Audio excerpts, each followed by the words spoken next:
MCV Academy con el respaldo de la Universidad de Guayaquil.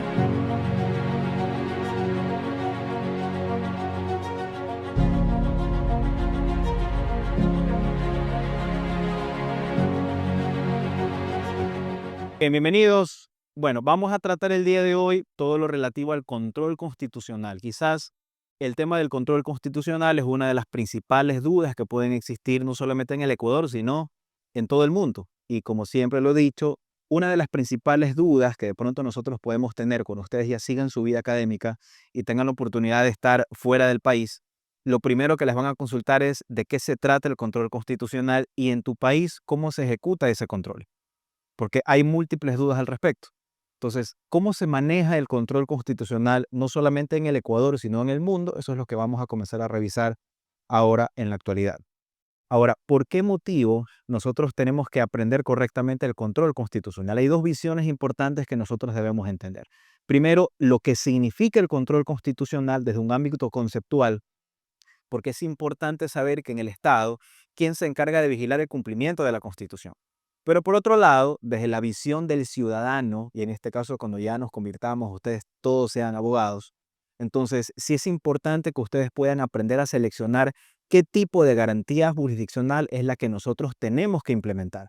Si nosotros no manejamos correctamente un buen sistema de control constitucional a nivel conceptual, va a ser muy difícil después que nosotros podamos entender qué tipo de garantía jurisdiccional es la que se tenga que implementar. Entonces hay dos visiones importantes. Primero, desde el ámbito estatal, el saber a quién le corresponde el control de la Constitución, y en el segundo ámbito, desde la visión del ciudadano o del abogado, porque es importante conocer qué tipo de garantía jurisdiccional yo tengo que seleccionar para comenzar en este caso a ubicar y poderla implementar para reivindicar los derechos.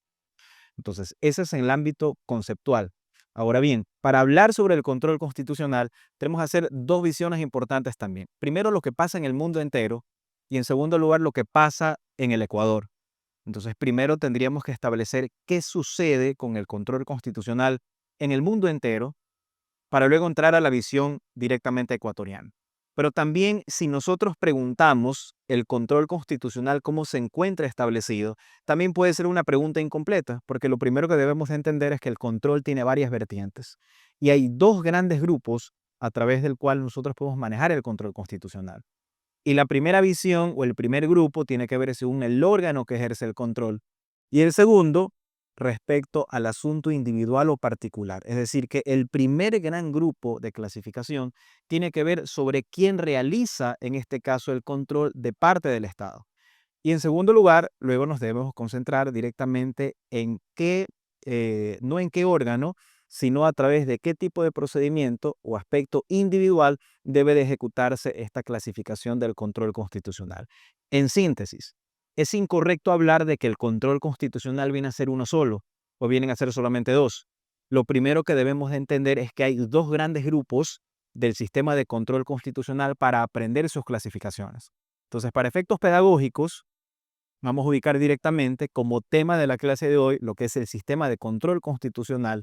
Y lo primero que nosotros vamos a revisar va a ser el sistema de control constitucional que existe en el mundo entero.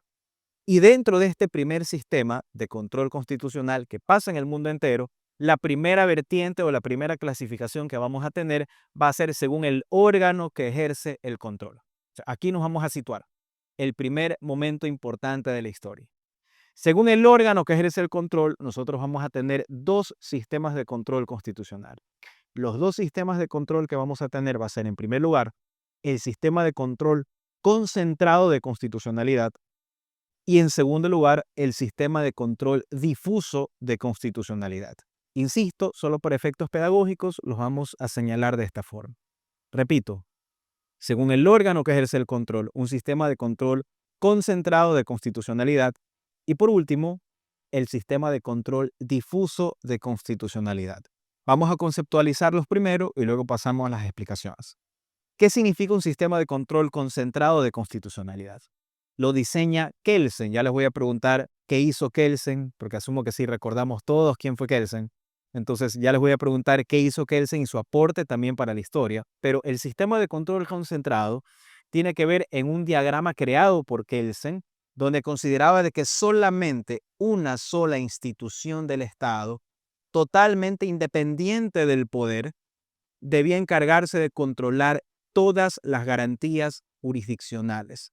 Significa entonces que para el pensamiento de Kelsen, un solo organismo, independientemente del poder político, muy aparte del sistema de justicia ordinaria, se tenía que encargar de controlar todas las garantías jurisdiccionales. Es decir, para Kelsen era impensable, por ejemplo, que un juez de la justicia ordinaria tramite garantías jurisdiccionales. O sea, era imposible. Bajo el pensamiento de él, solamente se podía ejecutar a través de un órgano totalmente independiente del poder. A nivel conceptual, ese es el sistema de control concentrado de constitucionalidad. Pero ¿por qué motivo llegamos a esto y por qué motivo Kelsen tenía esa desconfianza con el sistema de justicia ordinario? ¿Cuál fue realmente el pensamiento de Kelsen y cuál es el principal aporte de Kelsen hacia todo el derecho constitucional? Alguien que me recuerde el tema, por favor. Nicole. Hans Kelsen fue un destacado filósofo y jurista del derecho austriaco, considerado uno de los más importantes dentro del derecho constitucional. Nació el 11 de octubre de 1881 en Praga, que entonces era parte del Imperio Austrohúngaro. Estudió Derecho en la Universidad de Viena, donde se graduó en 1906. Durante estos años, Kelsen desarrolló un importante interés por la filosofía y la teoría del derecho, inspirado en autores como Immanuel Kant. Tras obtener su doctorado, Kelsen comenzó a enseñar en Viena. En 1911 publicó su primera obra importante titulada Problemas capitales de la teoría del Estado. En 1920 fue uno de los principales autores de la Constitución de Austria de 1920, en la cual se instauró una Corte Constitucional como órgano del sistema de control concentrado, el cual era un órgano independiente y especializado que tenía la facultad de revisar la constitucionalidad y actos del Estado. Asimismo, entre sus obras importantes tenemos La teoría pura del derecho, publicada en sus dos ediciones en 1934 y 1960. La teoría pura del derecho busca purificar el derecho separándola de otras ramas como la sociología, la política y la ética. Para Kelsen, el derecho era un sistema de normas que se legitiman a partir de una norma fundamental o Grundnorm, un concepto fundamental en su teoría. En esta misma obra, Kelsen desarrolló la pirámide de Kelsen, la cual era una estructura jerárquica del derecho, en donde la Constitución era la base y las leyes ordinarias la cúspide. Esto ayudó a clarificar la relación entre la Constitución y las leyes. Otra de sus obras importantes fue La paz por medio del derecho, publicada en 1944. En esta obra, Kelsen hace una relación entre el derecho y la paz internacional, proponiendo la creación de organismos jurídicos internacionales como las Naciones Unidas, que luego de esto se crearon. Como podemos ver, Hans Kelsen dejó un legado duradero en el derecho constitucional, siendo uno de los importantes contribuyentes para la construcción de sistemas legales sólidos y autónomos. Muchas gracias, Nicole. Entonces, el principal aporte de Kelsen, mira que no solamente es este tema del control concentrado, sino que lo que él buscaba era que el control de la Constitución esté sistematizado por un solo organismo, que no solamente se encargue de tramitar las garantías jurisdiccionales, sino que también haya una vigilancia permanente sobre la Constitución. Por eso, Kelsen tenía esta desconfianza con un sistema de justicia ordinario y lo que buscaba era que solamente un solo organismo independiente se encargue de tramitarlas.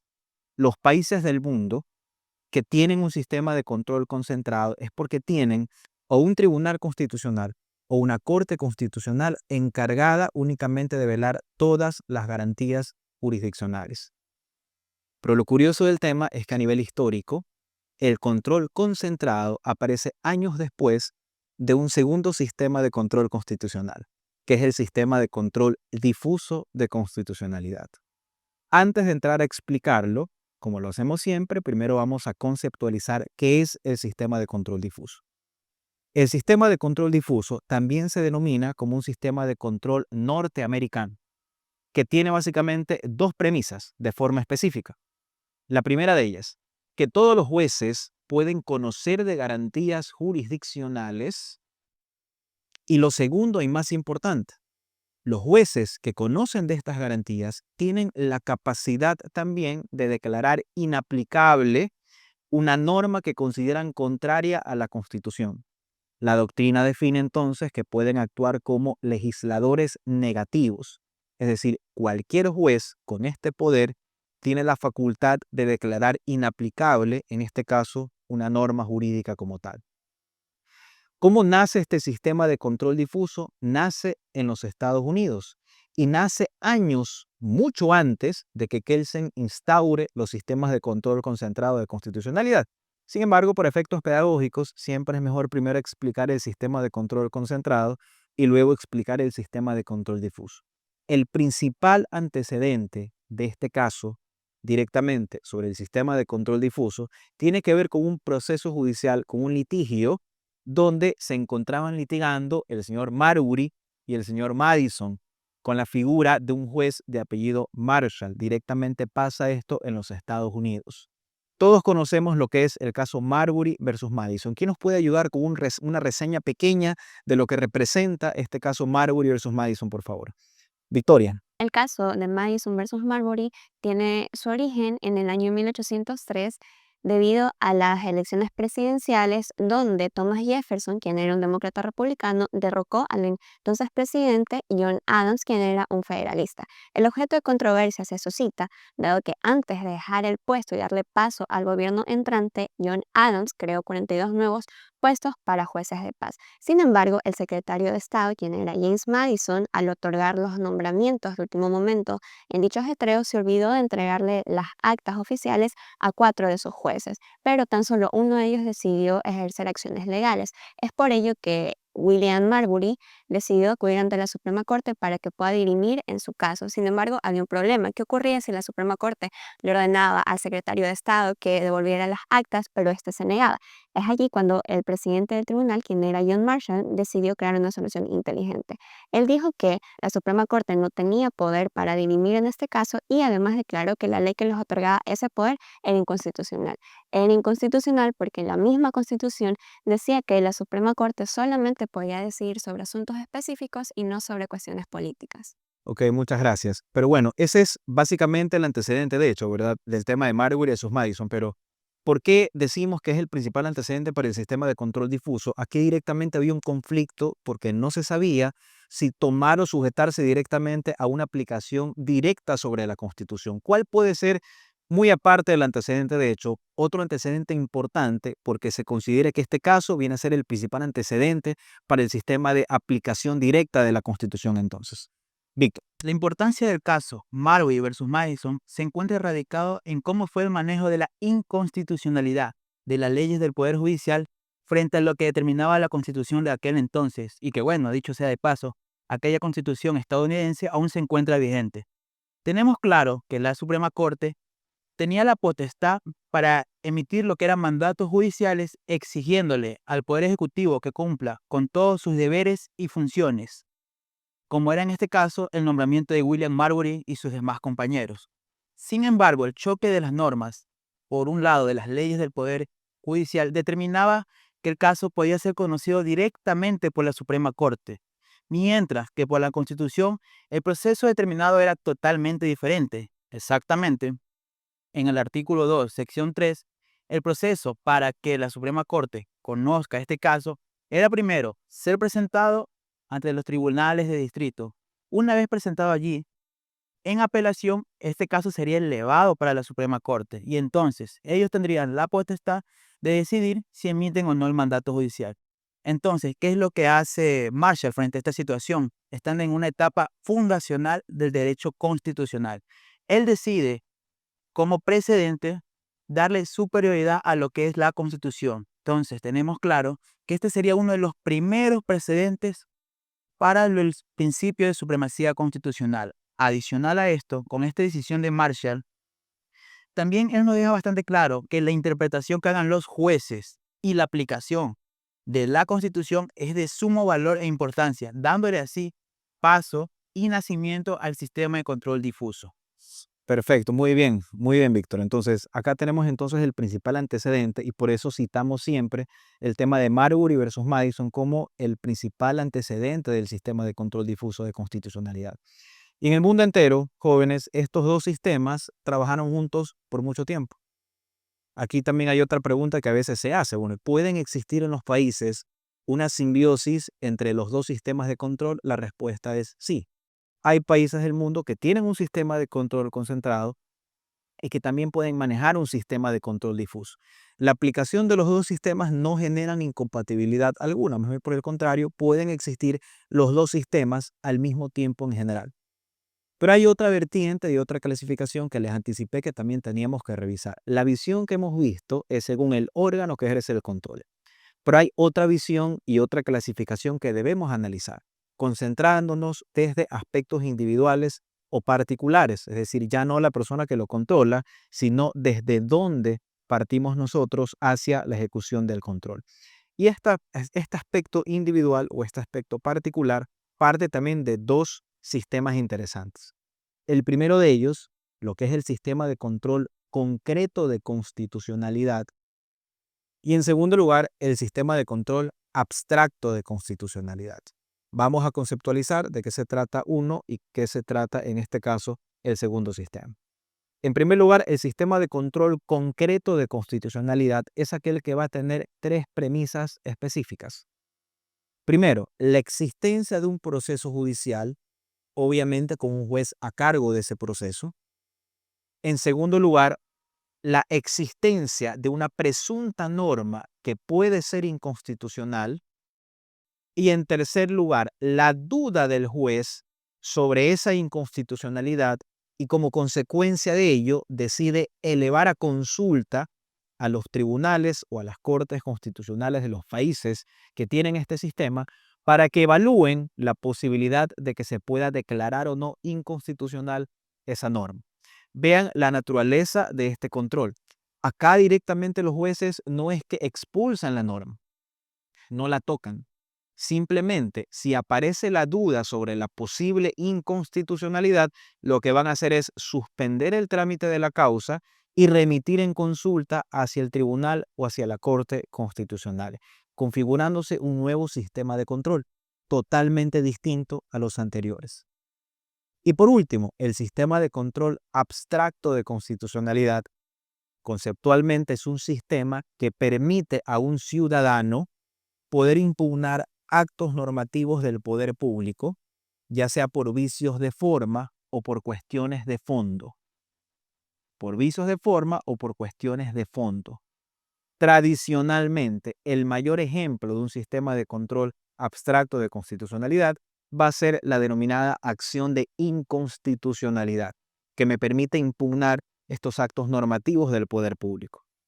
Recuerden que la existencia de un acto normativo del poder público viene a ser aquello que es publicado en un registro oficial, que tiene esencia normativa y que parte de la generación normativa de sus distintas vertientes, tanto a través de la Asamblea Nacional como distintos órganos de parte del poder público adicionalmente. Entonces, mientras el control concreto requiere tres presupuestos específicos: el proceso judicial, la norma posiblemente contraria a la Constitución y la consulta que hace el juez. Por último, lo que vamos a tener en el control abstracto es distinto. Cualquier persona acude en este caso a los tribunales o cortes constitucionales y decide impugnar actos normativos del poder público. Entonces, hay que entender la diferencia de estos controles. Entonces, en el mundo entero, jóvenes, tenemos básicamente estas dos clasificaciones y cada clasificación tiene dos sistemas de control. Según el órgano, vamos a tener el sistema de control concentrado y el sistema de control difuso, con sus amplias diferencias. Y por último, según la visión individual, tenemos un sistema de control concreto y un sistema de control abstracto de constitucionalidad. Y aquí viene nuevamente una pregunta también interesante.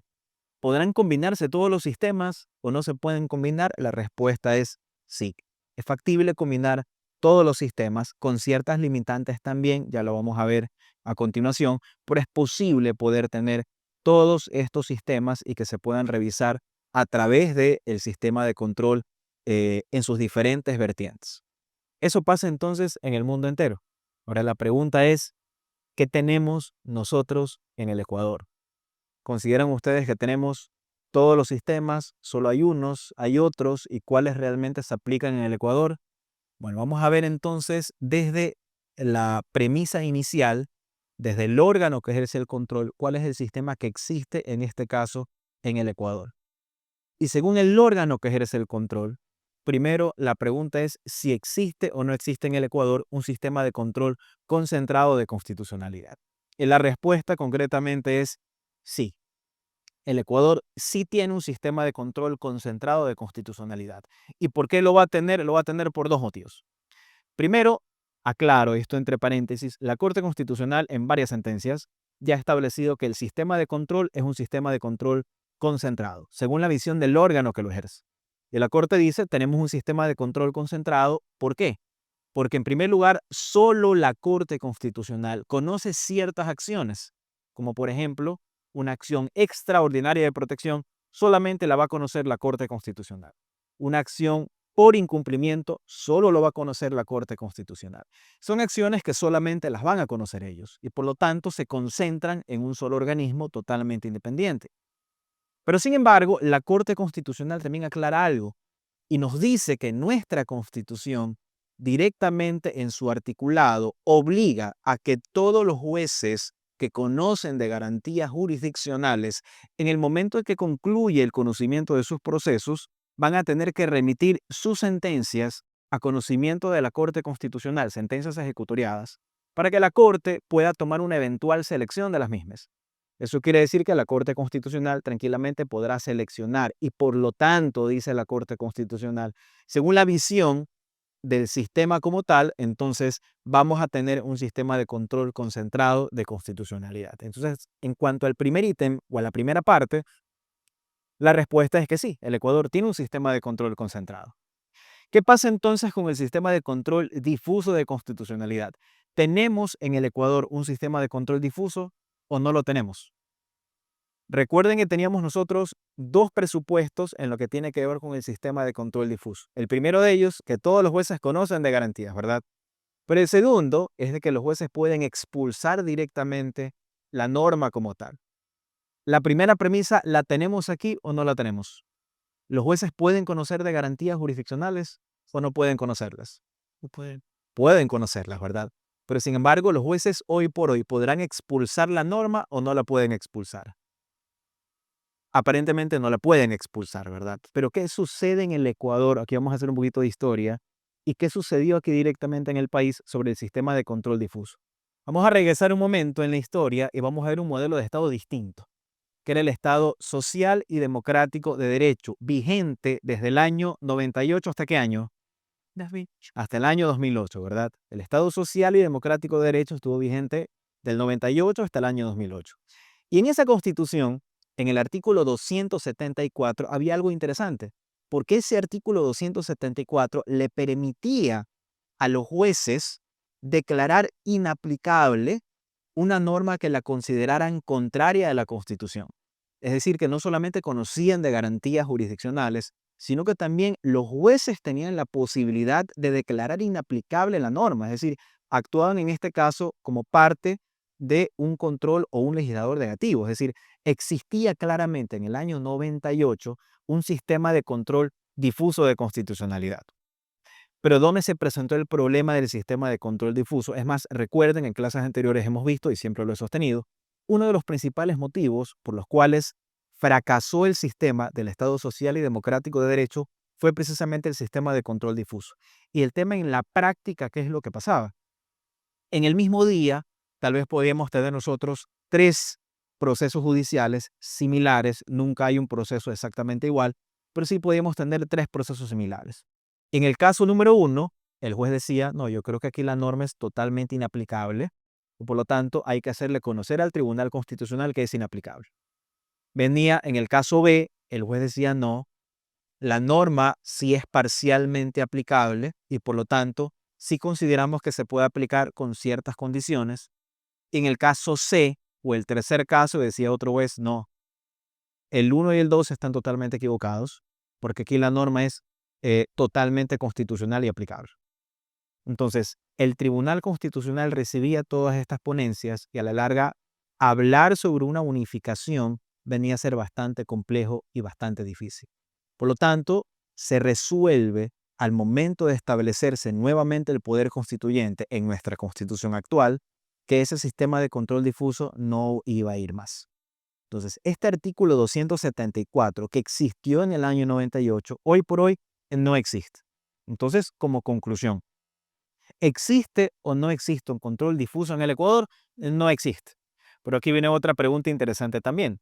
O sea, ok, si nosotros negamos la existencia del control difuso, entonces, ¿cómo podemos justificar que todos los jueces puedan conocer de acciones tutelares? Porque las conocen, casi todas. Hay acciones de protección. ¿Quién conoce las acciones de protección? Todos los jueces. Las acciones de acceso a la información, las acciones de habeas data, todas las conocen los jueces, pero no tengo sistema de control difuso. ¿Qué me dice la Constitución al respecto? Vamos a leer un momento el artículo 426 de la Constitución. Alguien que me ayude, por favor. Minosca. Artículo 426. Aplicabilidad y cumplimiento inmediato de la Constitución. Todas las personas, autoridades e instituciones están sujetas a la Constitución. Las juezas y jueces, autoridades administrativas y servidoras y servidores públicos aplicarán directamente las normas constitucionales y las previstas en los instrumentos internacionales de derechos humanos, siempre que sean más favorables a las establecidas en la Constitución, aunque las partes no las invoquen expresamente. Los derechos consagrados en la Constitución y los instrumentos internacionales de derechos humanos serán de inmediato cumplimiento y aplicación. No podrá alegarse falta de ley o desconocimiento de las normas para justificar la vulneración de los derechos y garantías establecidos en la Constitución, para desechar la acción interpuesta en su defensa, ni para negar el reconocimiento de tales derechos. Ok, muchas gracias. Entonces ven el cambio de edición. Rescatamos de este artículo 426 temas muy específicos. Ven que no solamente habla de los jueces, habla de servidores públicos, administrativos. No les dice en este caso el artículo 426 podrán, utiliza el verbo deberán. Aplicarán directamente las normas constitucionales. Vean el cambio de visión. Mientras en el año 1998 los jueces declaraban inaplicable las normas, hoy por hoy, en este nuevo sistema, lo que hacen es aplicar directamente la norma constitucional. Entonces, en el momento en que existe una dicotomía, posiblemente entre una norma que es contraria a la Constitución sobre un principio de aplicación establecido en la Constitución, el axioma es sencillo o la solución viene a ser simplemente aplicar directamente la norma constitucional sin tocar, en este caso, esta norma jurídica que aparentemente viene a ser contraria. Lo que se diseña entonces en el Ecuador es la eliminación absoluta del sistema de control difuso, pero el nacimiento sí de un sistema de control interesante que tiene que ver con la aplicabilidad directa de la norma constitucional. La aplicabilidad directa. Entonces, en el Ecuador, según el órgano que ejerce el control, la Corte ejerce un control concentrado de constitucionalidad, pero también todos los jueces conocen de garantías jurisdiccionales y tienen un sistema denominado de aplicabilidad directa de la Constitución. Según el órgano que ejerce el control, entonces vamos a tener este sistema compartido respecto a lo que tiene que ver con el control concentrado de constitucionalidad y lo que tiene que ver con el sistema de aplicabilidad directa, en este caso de la Constitución. Ahora bien, en la última parte, ya para ir concluyendo, según el aspecto individual, ¿qué sistema o qué tenemos nosotros acá en el Ecuador? ¿Tenemos o no tenemos un sistema de control concreto de constitucionalidad? Vamos a revisar qué nos dice el artículo 428 de la Constitución, por favor, si nos ayuda. Artículo 428. Consulta a la Corte Constitucional por norma contraria a la Constitución.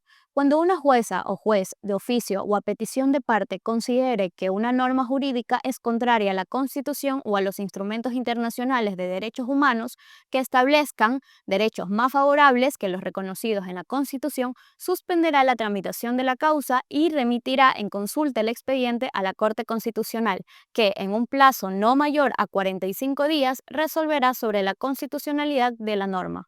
Si transcurrido el plazo previsto la Corte no se pronuncia, el perjudicado podrá interponer la acción correspondiente. Ok, entonces creo que esto no merita mayores explicaciones, ¿verdad?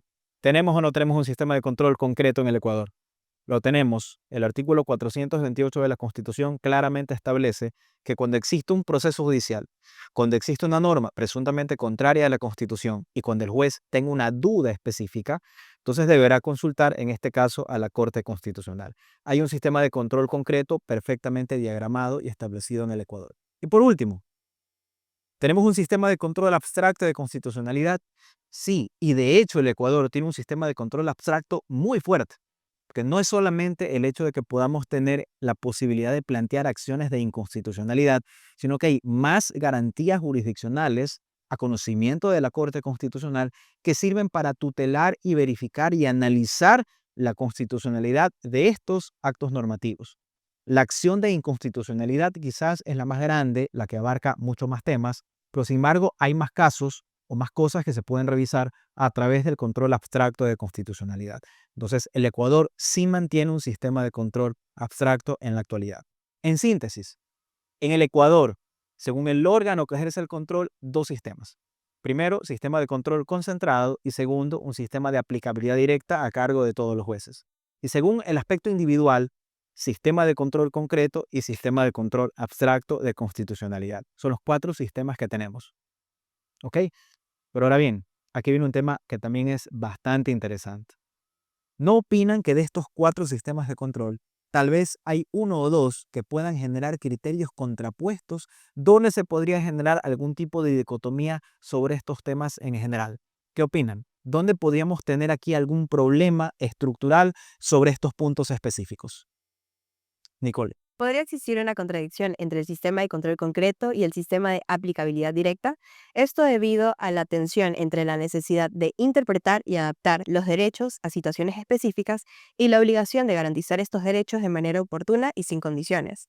Esta contradicción la podemos ver principalmente en el rol de los jueces y juezas y la Corte Constitucional al buscar equilibrar la protección de los derechos con el contexto específico de cada caso. Ok, entonces hay la aparente contradicción, podríamos decir, entre el sistema de aplicabilidad directa y el sistema de control concreto de constitucionalidad. Yo siempre he dicho que muy aparte de los conceptos hay que poner las cosas o aterrizarlas a ejemplos prácticos de la vida diaria, ¿verdad? Vamos a imaginar, y esto se presenta todos los días, vamos a imaginar que ustedes son jueces y tienen en sus manos una acción de protección. Y dentro de esa acción de protección tienen una persona que ha tenido un proceso coactivo, por ejemplo, y dentro de ese proceso coactivo, en cualquier institución del Estado, el reglamento para potestad y ejercicio de ejecución coactiva de esa institución le facultaría al funcionario recaudador a prohibir su salida del país. Pero esa persona coactivada, que resulta que puede tener un cáncer, y es un cáncer agresivo, y tiene que viajar de urgencia, en este caso al exterior, a someterse a un tratamiento médico.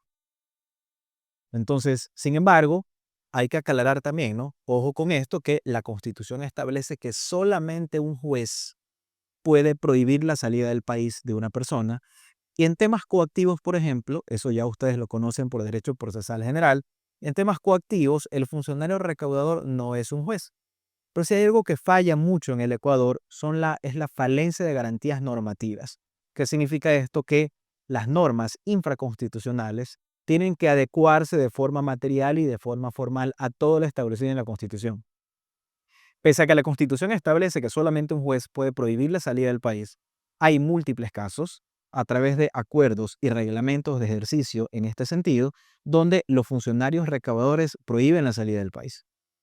Entonces, bajo esa premisa, si ustedes fueran los jueces y tienen este caso en el cual viene un funcionario recaudador a ruego de su reglamento o su acuerdo, en el cual decide prohibir la salida del país de una persona que tiene un cáncer y que tiene que atenderse en el extranjero, y presentan como consecuencia de ello una acción de protección.